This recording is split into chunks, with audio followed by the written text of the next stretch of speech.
Uwepo, kuna vitu mimi vinafanya kunikera sana.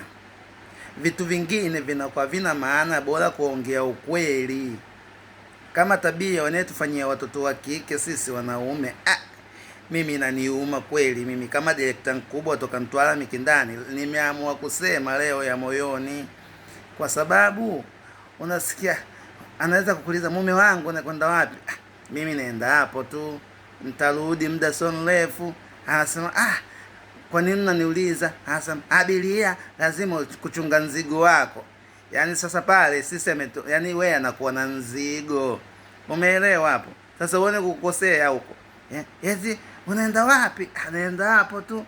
Sema mume wangu abiria kuchunga mzigo wake. Yaani mimi nimekuwa mzigo leo. Hili jambo linaniuma sana.